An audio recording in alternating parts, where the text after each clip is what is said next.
Assalamualaikum, this is Wahab Khan and you are watching my YouTube channel. आज की इस video में हम समझेंगे एबीजीज़। एबीजीज़ एक ऐसा टॉपिक है जो बहुत सारे स्टूडेंट्स के लिए चैलेंजिंग होता है। तो आज हम जो है बहुत ही इजी तरीके में समझेंगे एबीजीज़ को। समझने से पहले मैं आपको कुछ पिक्चर्स दिखाता हूँ जो जो वैल्यूज़ वगैरह है वो आपको याद रखनी है। अगर आप इसको याद करते हो तो फिर आपको कोई मुश्किल नहीं होगी। जैसे इस तस्वीर में आप देख सकते हैं पीएच की वैल्यू है कार्बन डाइऑक्साइड और बाइकार्ब की। जस्ट ये तीन वैल्यूज़ याद रखनी है, बाकी कुछ नहीं याद रखना। अब यहाँ पे कार्बन डाइऑक्साइड और पीएच का इन्वर्सली प्रोपोर्शनल है। इन्वर्सली प्रोपोर्शनल से मुराद अगर एक चीज़ बढ़ रही है तो दूसरी कम होगी। जैसे कार्बन डाइऑक्साइड इंक्रीज़ हो रहा है तो पीएच डिक्रीज़ हो रहा है। इसी तरह जो बाइकार्ब है हमारे पास उसका रिलेशन डायरेक्टली प्रोपोर्शनल है। डायरेक्टली प्रोपोर्शनल से मुराद अगर ये बढ़ेगा तो पीएच बढ़ेगा, अगर ये कम होगा तो पीएच भी कम होगा। जैसे कि मैंने आपको कहा था शुरू में कि हमें तीन वैल्यूज़ याद रखनी है, पीएच, बाइकार्ब और कार्बन डाइऑक्साइड। तो अगर पीएच हमारे पास नॉर्मल आता है तो फुली कंपनसेट हम लिखेंगे, और अगर हमारे पास बाइकार्ब या कार्बन डाइऑक्साइड में से कोई एक नॉर्मल आता है तो फिर हम अनकंपनसेट लिखेंगे, और अगर कोई भी नॉर्मल ना हो तो उस कंडीशन में हम पार्शियली कंपनसेट लिखेंगे। अब जब हम एक्सरसाइज सॉल्व करेंगे तो उसमें आपको ये चीज़ याद रखनी है, अगर एरो की डायरेक्शन सेम होगी तो हमें मेटाबॉलिक कंसिडर करना है, और अगर एरो की डायरेक्शन रिवर्स होगी तो हमें रिस्पायरेटरी कंसिडर करना है। अब यहाँ पे मैं इसको सॉल्व करने जा रहा हूँ। अब देखिए, सबसे पहले पीएच की वैल्यू हमारे पास यहाँ पे है 7.10। तो अगर हमें नॉर्मल वैल्यू याद होगी, मैंने जब आपको याद रखने के लिए कहा था तो इसलिए कहा था, अगर हमें नॉर्मल वैल्यू याद होगी तो हम समझ जाएंगे कि ये डिक्रीज़ हो रहा है पीएच, तो हमने एरो जो है डाउन कर दिया। अब कार्बन डाइऑक्साइड को देखते हैं तो 15 लिखा हुआ है, तो अब ये भी डिक्रीज़ हो रहा है तो मैंने एरो डाउन कर दिया। अब हमारे पास बाइकार्ब को अगर हम देखें तो ये भी डिक्रीज़ हो रहा है तो मैंने एरो डाउन कर दिया। एक आपको ये काम करना है जब भी आपको ऐसा सवाल देखे। इसके बाद आपने देखना है कि इन तीनों में से कोई नॉर्मल है। जब हमने इन तीनों में देखा तो ये भी अब नॉर्मल था, ये भी था, ये भी था, तो कोई नॉर्मल नहीं है, कोई इसमें से नॉर्मल नहीं है।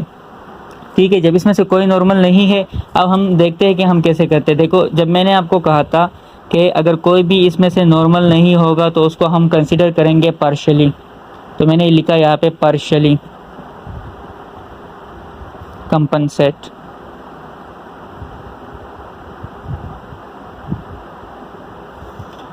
पार्शियली कंपनसेट मैंने लिख दिया। अब उसके बाद हमें देखना है कि ये मेटाबॉलिक है या रिस्पायरेटरी है। तो मैंने आपसे कहा था कि अगर एरो सेम डायरेक्शन में होंगे तो मेटाबॉलिक होगा, अगर रिवर्स में होंगे तो रिस्पायरेटरी। अब ये एरो सेम है तो मैंने यहाँ पे लिख दिया मेटाबॉलिक।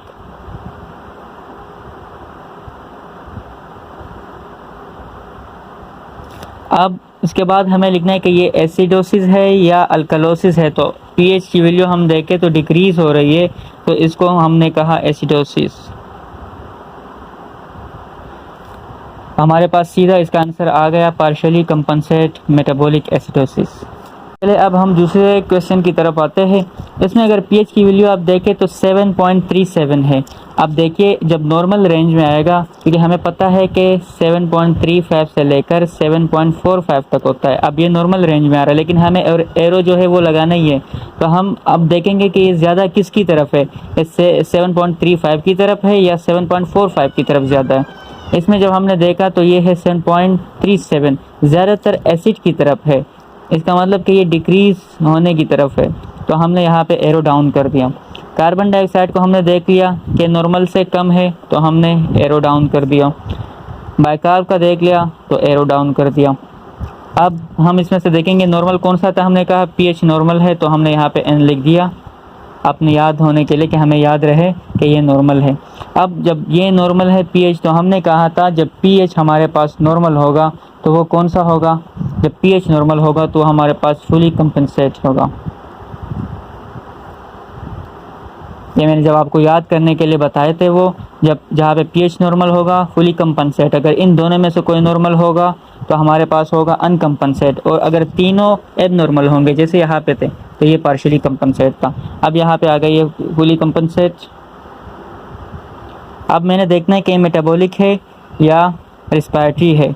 तो मेटाबॉलिक सारे एरो सेम डायरेक्शन में है तो मैंने लिख दिया मेटाबॉलिक। अब ये एसिडोसिस है या अल्कलोसिस है, तो मैंने पीएच को देखा, सिर्फ पीएच जो है क्या है, डिक्रीज़ होने की तरफ या नॉर्मल है, लेकिन डिक्रीज़ एरो है, तो मैंने यहाँ पे लिख दिया एसिडोसिस। अब थर्ड क्वेश्चन में हम देखते हैं, तो हमारे पास पीएच क्या है 7.10, तो एरो डाउन कर दिया मैंने। अब कार्बन डाइऑक्साइड की तरफ देखते हैं, तो ये एक स्पेशल केस है जिसमें 35 से 45 नॉर्मल होता है और ये 40 आया है, तो ये आता तो नॉर्मल में है, एन मैंने लिख दिया। अब एरो मैं कहाँ पे लगाऊं? एरो इसमें मैं नहीं लगाता हूँ। अब क्योंकि इसमें मैं एरो नहीं लगा रहा हूँ, तो फिर मैं इन दोनों एरो को देखूंगा, जो हमारे पास पीएच और बाइकार्ब का एरो होगा मैं उसको देखूंगा, और उससे मैं फिर जो है मेटाबॉलिक और रिस्पायरेटरी का फैसला करूंगा कि दोनों में कौन सा आएगा। अब मैंने इसका कर दिया डाउन, इसका मैं नहीं कर रहा क्योंकि ये नॉर्मल रेंज में आ रहा है बिल्कुल। अब ये बाइकार्ब को अगर हम देखें तो 8 है, ये भी क्या हो रहा है, डिक्रीज हो रहा है। अब हम यहाँ पे लिखते हैं कि ये कौन सा है, पार्शियल है, फुली है या अनकम्पनसेट है। तो अगर हम यहाँ पे देखें, तो मैंने जब कहा था अगर इन दोनों में से कोई एक नॉर्मल आएगा तो हमारे पास अनकम्पनसेट होगा, तो मैंने यहाँ पे लिख दिया अनकम्पनसेट। अब मैं देखता हूँ कि अनकम्पनसेट, तो मैंने लिख दिया। अब ये मेटाबॉलिक है या रिस्पायरेटरी है, तो मैं इन दोनों एरो को देखूंगा, ये दोनों एरो सेम डायरेक्शन में, जब सेम होगा हमें सेम से याद रखना है, सेम, और यहाँ से हमें याद रखना है मेटाबॉलिक, सेम और मेटाबॉलिक।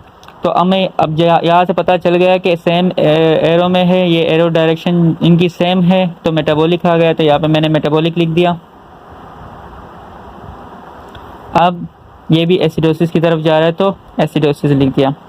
एसिडोसिस क्यों लिखा? क्योंकि पीएच नीचे आ रहा है।